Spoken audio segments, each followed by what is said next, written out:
দিন পরে আবার মোটর ব্লগ নিয়ে চলে আসলাম। আমার ক্যামেরার ব্যাটারি দুইটাই নষ্ট হয়ে গেছে, এই জন্য মোটর ব্লগ করতে পারতেছিলাম না। আশা করি একটা ব্যাটারি ঠিক করতে পারছি, এখন রেগুলার মোটর ব্লগ দেওয়ার চেষ্টা করব। আর এই গরমের কারণে আসলে বাইক নিয়ে বেরো হয় না ওইভাবে, আর মোটর ব্লগও করতে পারি না। তবে গতদিন ঢাকায় বৃষ্টি হয়েছে, আশা করি সারা বাংলাদেশে বৃষ্টি হবে এবং তাপমাত্রা কিছুটা হলেও কমবে। তো তাপমাত্রা কমলে মোটর ব্লগ করার জন্য খুবই হেল্পফুল হবে, কারণ আসলে রৌদ্রের ভিতরে এত তাপমাত্রায় মোটর ব্লগ করতে যে কি কষ্ট। আর হেলমেট পরে থাকলে আরও অবস্থা খারাপ হয়ে যায়। যাই হোক, তারপরেও চেষ্টা করতেছি আপনাদের মাঝে নতুন নতুন ভিডিও নিয়ে আসার। সো এই যে আমি আমার ক্যাম্পাসে ক্লাস করতে আসছিলাম, এখন বের হয়ে যাচ্ছি।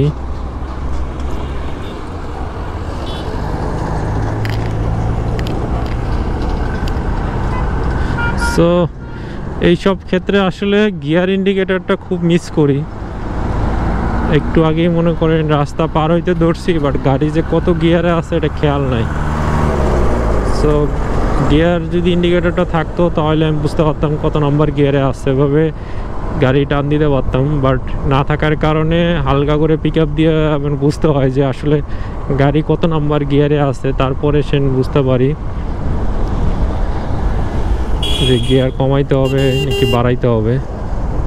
সো আসলে এটা একটা প্যারা দেয় সে মাঝে মধ্যে, তবে আসলে চালাইতে চালাইতে অভ্যস্ত হয়ে যায় সবাই, তবে থাকাটা উচিত। সো এখন আসি হচ্ছে সিএমবি লেগুন। সো শুনলাম নাকি তেলের দাম আবার বেড়ে গেছে 2 টাকা না 2.5 টাকার মতো। সো জানি না এখনও বাড়ছে কি না, তবে নিউজ দেখতেছি, তেল কিনতে গেলে বোঝা যাবে। সো আমার গাড়িতে আর 1 কাটা আছে, তেল উঠাইতে হবে। আজকে উঠাবো না, কালকে উঠাবো একদম। এই প্রতি সপ্তাহে একবার করে উঠাইলে 1 সপ্তাহ চলে যায়। বেশি তেল উঠাই না, কারণ আসলে আমি খুব বেশি বাইক চালানো হয় না রেগুলার। সো বেশি তেল আসলে উঠায় লাভ হয় না। সো সামনে একটা বড় সড়ো একটা ট্যুর দেওয়ার চিন্তা ভাবনা করতেছি। সো জানি না হবে কি না। তো সাথেই থাকুন, আপনারা বেশি বেশি ভিডিও দেখুন, বেশি বেশি সাপোর্ট করুন, তাহলে আশা করি আস্তে ধীরে হবে।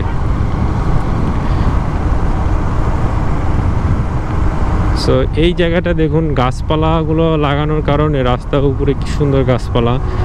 সো এই জায়গাটা ওরকম গরম লাগে না, বাট এই গাছপালাগুলো না থাকলে অনেক গরম লাগে, গাড়ি চালায়ও শান্তি নেই। সো আসলে এই যে প্রত্যেকটা হাইওয়ে বা রাস্তার পাশে মাঝখান দিয়ে এরকম বড় বড় গাছ লাগানো উচিত, যেটা উপর থেকে ছায়া দিবে এবং রাস্তার যে তাপমাত্রা এটা কমিয়ে ফেলবে। সো এই যে এই গাছগুলা আগে অনেক লাগানো থাকতো আমাদের গ্রামের রাস্তাগুলোতে দেখতাম, বাট এখন যে হাইওয়েগুলো করা হচ্ছে সেখানে কোনো গাছ লাগানো হচ্ছে না, এবং যেগুলো লাগানো হচ্ছে সেগুলো সব ছোট ছোট গাছ, যেগুলো ওই পরিমাণ ছায়া দিতে সক্ষম না। হয়তো বা সৌন্দর্য বর্ধনের জন্য লাগানো হচ্ছে, বাট আসলে ওই গাছগুলা আমাদের কাজে আসবে না।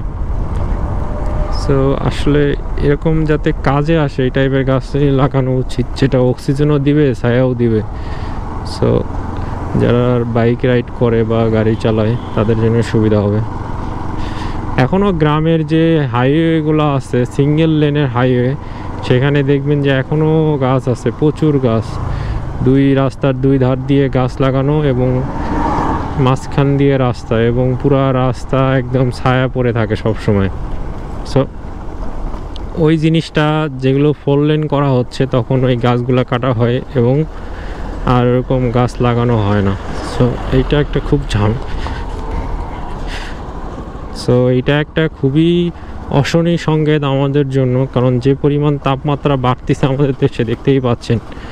এর মূল কারণ হচ্ছে পর্যাপ্ত পরিমাণে গাছ না থাকা, বনাঞ্চল না থাকা। আমাদের 25 ভাগ বনাঞ্চল থাকার কথা, সেখানে হচ্ছে আছে 10 না 7-8 ভাগ এরকম। অনেক কম, অনেক কম, অর্ধেকেরও কম আছে। আমাদের আরও গাছ লাগাইতে হবে।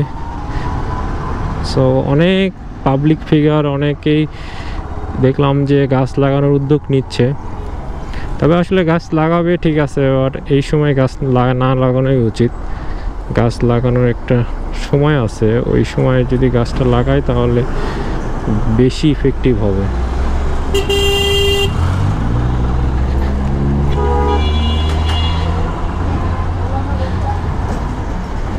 সো এই যে বিশাল ট্রাকটা এখন এই রোড দিয়ে ঢুকবে, তাহলে বুঝুন এই রোডের অবস্থা।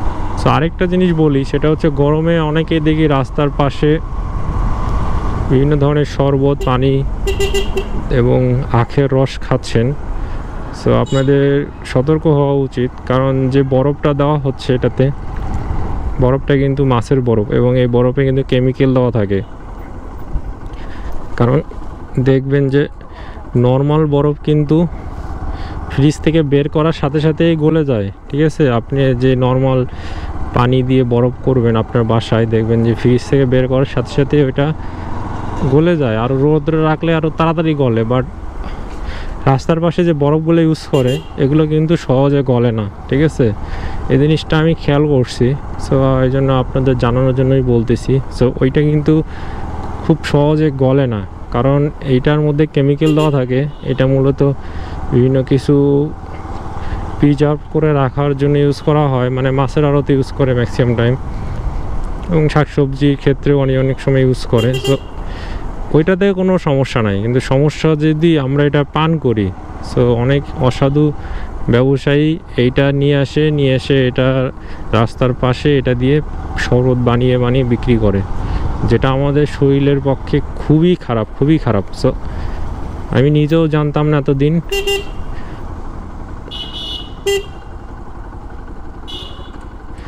সো গত কিছুদিন হলোই জানছি। সো আপনাদেরকে আমি একটাই সতর্ক করব, সেটা হচ্ছে বরফ দেওয়া কিছু খাবেন না। আখের রসও এখন কিন্তু বরফ দেয়, এইসব বরফ। সো আখের রস খাবেন, বাট ওই বরফটা অ্যাভয়েড করবেন, তাহলে আপনাদের জন্যই সুবিধা। ও মা, কি অবস্থা!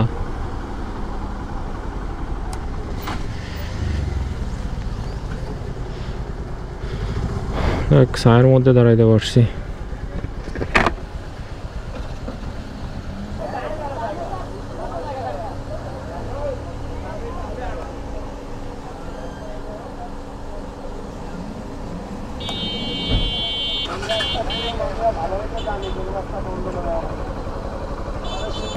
সো ছোটোখাটো একটা যানজটের মধ্যে পড়ছি, কারণ এই রাস্তাগুলো অনেক চিকন, জানেনই তো। সো একটা গাড়ি ঢুকলে আরেকটা গাড়ি বেরোতে সমস্যা হয়ে যায়। যাই হোক, ভিডিওটা আর বড় করবো না। আশা করি ভিডিওটি ভালো লাগছে। ভিডিওটি ভালো লাগলে অবশ্যই চ্যানেলটি সাবস্ক্রাইব করবেন, লাইক করবেন, কমেন্ট করবেন, আর বেশি বেশি শেয়ার করবেন। সো আজকে ভিডিও পর্যন্ত, দেখা হবে নেক্সট কোনো ভিডিওতে। সে অবধি সবাই ভালো থাকবেন, সুস্থ থাকবেন। আল্লাহ হাফেজ।